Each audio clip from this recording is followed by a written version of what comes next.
Viva Voz, com Vera Magalhães.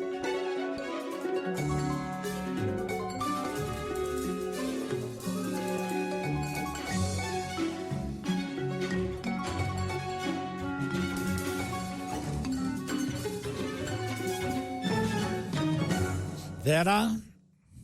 Oi, Sardenberg, boa tarde para você e para Cássia, para os ouvintes e também para quem nos assiste por imagem. Boa tarde, Vera. Vera, bom, dois temas. O primeiro é sobre essa observação que você fez, que a operação de ontem, que apanhou os alvos do PCC na indústria financeira e no setor de distribuição de combustíveis. Você disse que essa operação praticamente sepultou a PEC da impunidade. Como é que é isso, Vera? Pois é, porque a gente lembra que a semana começou, né, Sardenberg, com os deputados tentando dar um empurrão nessa PEC. Teve audiência aprovada e estava uma articulação a todo vapor, contando com o Centrão e com a bancada bolsonarista, sob o beneplácito do presidente da Câmara, Hugo Motta, para votar essa proposta que praticamente inviabiliza um processo contra qualquer parlamentar, porque para a abertura do processo precisaria de autorização das mesas da casa que o parlamentar fizesse parte, e depois, para qualquer medida coercitiva, e a gente está falando aqui do cometimento de crimes comuns, para qualquer medida mais dura, como uma prisão preventiva, uma prisão temporária, teria de haver uma aprovação do Supremo Tribunal Federal por 2/3, por maioria de 2/3. Então, era uma blindagem completa, impedir a prisão em flagrante, enfim, uma série Mesmo de que o medidas. parlamentar estivesse roubando um carro. Com a boca na botija ali, não poderia ser preso, só com autorização mesmo das mesas da casa.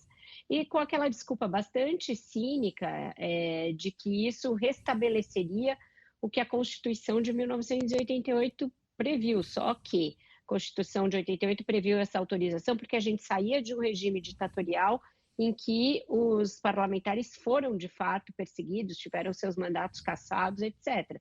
Então, era uma situação, uma conjuntura totalmente diferente. Isso foi alterado por pressão da sociedade numa emenda à Constituição aprovada ali nos anos 2010, e que agora se queria voltar ao status quo anterior. Então, isso estava correndo solto, ia passar, tinha maioria para passar, mas aí as coisas começaram a azedar um pouco. Houve uma reação da imprensa e já tinha subido um pouco no telhado quando ontem amanheceu o dia com aquela operação na rua, a Operação Carbono Oculto, que mostrou a enorme infiltração do crime organizado no sistema financeiro e que consta pode chegar também a partidos e políticos. Então, aí sim, a coisa ficou usada demais até para sem cerimônia com que os parlamentares vêm agindo para proteger a si mesmos. E aí eles recolheram de vez as armas e o que consta, até que haja uma nova brecha, essa proposta foi colocada numa gaveta. Porque é assim, né? Essas coisas vão em ciclos. Os parlamentares sentem que tem um vácuo ali e tentam empurrar alguma coisa a mais para aumentar com a impunidade.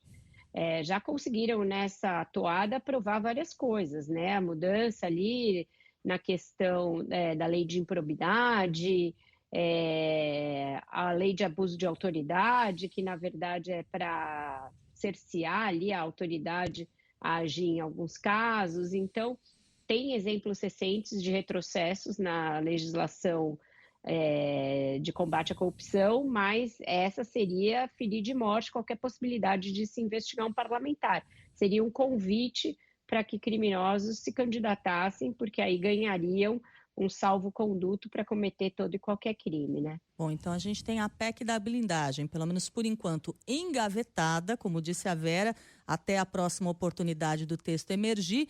Enquanto isso, Vera Magalhães, a gente tem uma outra notícia também, que é o Eduardo Bolsonaro, deputado federal que está lá nos Estados Unidos, pedindo para, entre muitas aspas, trabalhar de outro país, fazer uma espécie de home office, Vera. Pois é, um home office no qual você conspira contra o seu pagador, Isso. contra a casa que te paga. É uma coisa bem diferente mesmo. É a mesma coisa que eu pedisse para o nosso chefe, Pedro Dias Leite, que eu queria trabalhar a partir de Nova York, mas de lá eu trabalhasse para uma rádio concorrente, não para a CBN, ou trabalhasse para a CBN fechar, né?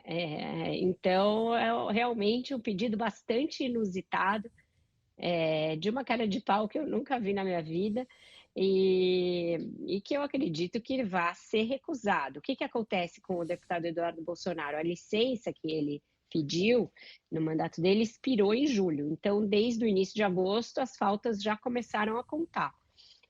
Se ele tiver um certo número de faltas, que equivale a 2/3 das sessões deliberativas do ano, ele tem o mandato automaticamente cassado. Além dessa cassação por falta, ele corre o risco de cassação pelo que ele anda fazendo por lá. Já tem vários pedidos para isso. Então agora tem essa possibilidade aí dele ser dele ter esse pedido analisado. A bancada do PL está pressionando o Hugo Mota para isso.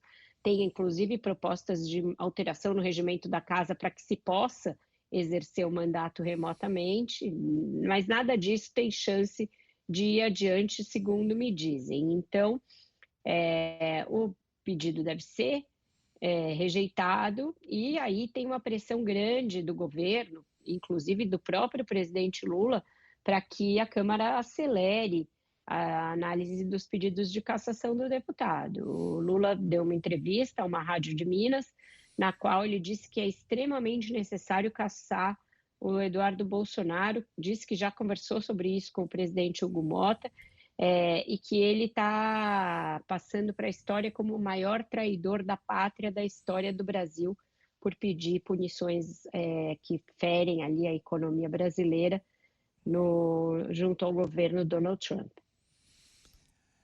Isso aí. Vera Magalhães, obrigado, Vera. Bom final de semana e até a semana no CBN Brasil, até logo mais no Viva Voz. Até a semana que vem, até mais tarde, um ótimo jornal para vocês. Obrigada, Vera. Até mais tarde.